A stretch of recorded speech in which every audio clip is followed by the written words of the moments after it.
राम के अभिषेक की तैयारी और कैकेयी के दो वरदान। भरत के मामा युधाजित अपने पिता की आज्ञा से भरत को लेने के लिए अयोध्या आए थे। जब अयोध्या में पहुंचकर उन्हें बारात का समाचार मिला तब वे भी जनकपुर जा पहुँचे।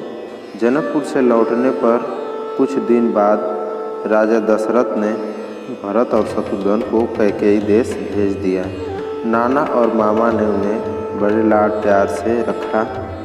भरत की इच्छा अपने नगर लौटने की होती तो उनके नाना अनुरोध कर उन्हें रोक लेते। इस तरह ननिहाल में भरत रहते और शत्रुघ्न को काफ़ी दिन हो गए।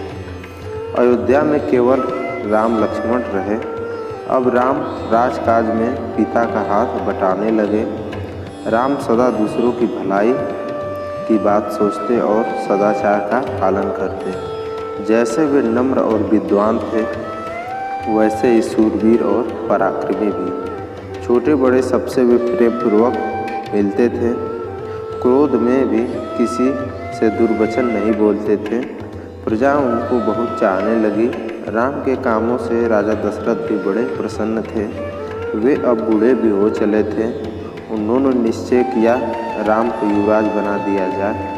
राजा ने मंत्रियों से सलाह की और कैकेयी राज और मिथिला नरेश को छोड़कर सब मित्र राजाओं को अयोध्या आने का निमंत्रण भेजा, जिससे उनकी सहमति भी मिल जाए। निश्चित समय पर सभा भवन में आमंत्रित राजागण आ गए। अयोध्यावासी भी उपस्थित हुए। राजा दशरथ ने सबके सामने राम को युवराज बनाने का प्रस्ताव रखा। सबने एक स्वर में राम की प्रशंसा की और उनके गुणों का वर्णन करते हुए प्रस्ताव का समर्थन किया। राजा ने सबको धन्यवाद करते हुए कहा कि मैं कल ही राम का अभिषेक करना चाहता हूँ। आप लोग उत्सव में सम्मिलित हों। इस घोषणा के बाद उन्होंने सुमंत को भेजकर राम को सभा में बुलवाया। राम के आसन ग्रहण करने पर राजा दशरथ बोले, जनता ने तुम्हें अपना राजा चुना है। सावधानी से तुम राजधर्म का पालन करना और इस कुल की मर्यादा की रक्षा करना। सभा निश्चित करके राजा दशरथ अपने भवन में चले गए। राम से एकांत में बात करने के लिए उन्होंने राम को फिर से बुलवा लिया। राजा दशरथ राम से बोले, बेटा अब मैं बूढ़ा हो गया हूँ और राजकाज चलाने में अपने को असमर्थ पाता हूँ। न जाने मेरी आंखें कब बंद हो जाएं। भरत भी इस समय ननिहाल में है। मैं चाहता हूँ जनता ने तुम्हें राजा चुना है तो यह नेक कार्य मेरी आंखों के सामने संपूर्ण हो। ऐसे शुभ कार्यों में तरह तरह की विघ्न बाधाएं पड़ने का डर रहता है, इसलिए अत्यंत सावधानी रहने की आवश्यकता होती है। तुम भी आज की रात सावधान रहना और संयम से भी रहना। राम उठकर माता कौशल्या के पास गए। माता को प्रणाम करके उन्होंने राज तिलक की सब बातें सुनाई। माता ने पुत्र को हृदय से लगा लिया और हर्ष से फूली न समाई। फिर वे मंगल गान और दान पुण्य में लग गई। यह शुभ समाचार नगर भर में फैल गया।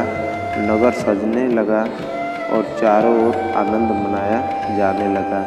इधर एक ओर तो अभिषेक की तैयारियां हो रही थीं, उधर दूसरी ओर दूसरा ही कुचक्र चल रहा था। इस कुचक्र को चलाने वाली थी कैकेयी की मुँह लगी दासी मंथरा।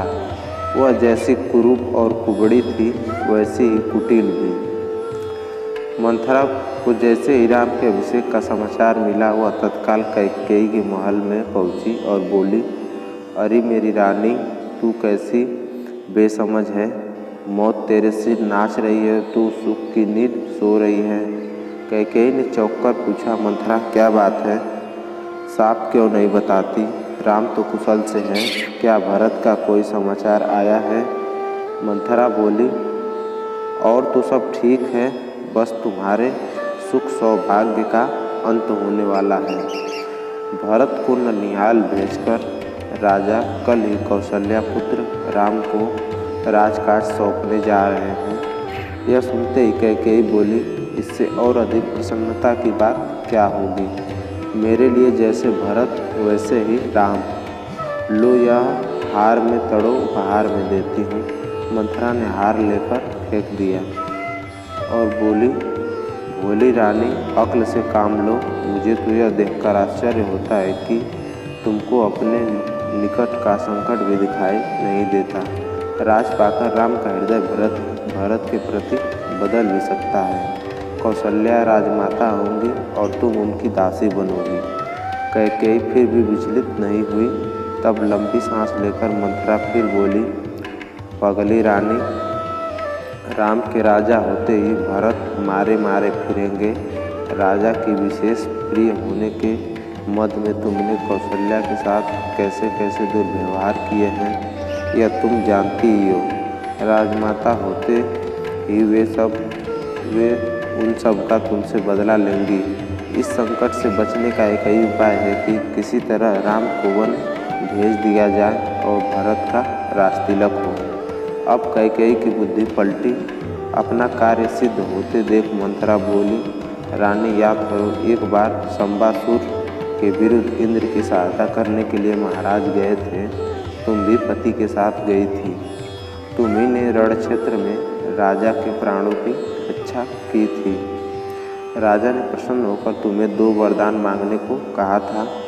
वे दोनों वरदान तुमने अब तक नहीं मांगे, अब मांग लो। कोप भवन में जा बैठो और जब राम की सौगंध खाकर राजा वचन दें तब एक वरदान से भरत को राजतिलक और दूसरे से राम को 14 वर्ष का वनवास मांग लो। कैकेयी ने ऐसा ही किया। रात को जब राजा दशरथ कैकेयी के महल में पहुँचे तो उनको रानी के कोप भवन में जाने का समाचार मिला। इस खबर से राजा के प्राण सूख गए। कैकेयी उनको प्राणों से भी अधिक प्यारी थी। वे उनके शरीर पर हाथ फेरकर मनाने लगे। राजा ने कहा, तुम क्यों ऐसी रूठी पड़ी हो? तुझे मालूम है कि तेरी प्रसन्नता के लिए मैं रंक को राजा और राजा को रंक बनाने के लिए तैयार हूँ। यदि किसी ने तुम्हारा अहित किया हो तो उसका सिर अभी कटवा लो। मैं अपने फूड़ियों और प्राण प्यारे राम की शपथ लेकर कहता हूँ कि तुम जो कहोगी वही करूँगा। राजा ने जब राम की शपथ ले ली तो कैकेयी ने दोनों वरदान मांगे। राम के वनवास की बात सुनकर राजा सन्न रह गए और शोक के कारण मूर्छित हो गए। कुछ देर बाद जब वे होश में आए तब राम राम कहकर उठ बैठे और कैकेयी को तरह तरह से समझाने लगे। वे कैकेयी से बोले, भरत को बुलाकर मैं उसका राजतिलक कर दूंगा, पर मेरे राम पर दया करो, मुझ पर दया करो। कैकेयी किसी तरह न मानी। वह बोली, राजन, आपकी बात रघुवंशियों जैसी नहीं है। आपके पूर्वजों ने सत्य पालन के लिए न जाने कितने कष्ट झेले। हरिश्चंद्र और शिव का नाम इसी कारण आदर से लिया जाता है। सत्य ही संसार में ईश्वर है। धर्म भी सत्य पर टिका है। सत्य से बढ़कर और कोई सत्य नहीं। सत्य को छोड़कर आप संसार को कैसे मुँह दिखाएंगे? रही मेरी बात, अगर आप वरदान नहीं देते तो मैं आत्महत्या कर लूँगी और आप इस कलंक और अपयश का भार जीवन भर ढोते रहेंगे। राजा समझ गए कि अब कुछ होने वाला नहीं। राजा रात भर बेसुध से पड़े रहे। सवेरा होने पर सुमंत कैकेयी के महल में समाचार लेने आए। राजा की दशा देखकर वे समझ गए कि कैकेयी ने कोई कुचाल की है। सुमंत ने कैकेयी से राजा के दुख का कारण पूछा। कैकेयी बोली, मैं कुछ नहीं जानती। राम को ही वे अपने मन की बात बताएंगे। राजा का संकेत पाकर सुमंत राम को बुलाने गए। थोड़ी देर में लक्ष्मण के साथ राम आ गए। राम को देखते ही दशरथ बेसुध हो गए और कुछ बोल न सके। तब कैकेयी ने राम को सब बातें बताई, अपने वरदान की भी बताई। पिता का रुख देखकर राम ने दृढ़ता से कहा, पिताजी की प्रतिज्ञा की रक्षा के लिए मैं अभी बन जाता हूँ। भरत को बुलवाकर उनका राजतिलक कर दीजिए। मैं भाई भरत के लिए सब कुछ छोड़ता हूँ।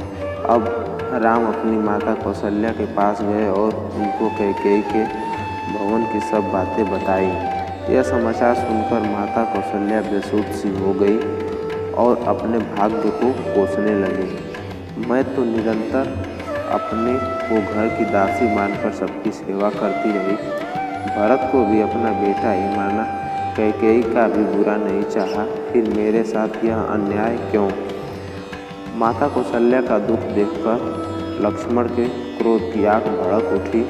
श्री राम ने लक्ष्मण को समझा बुझाकर शांत किया और कहा, मेरे बन जाने की तैयारी करो।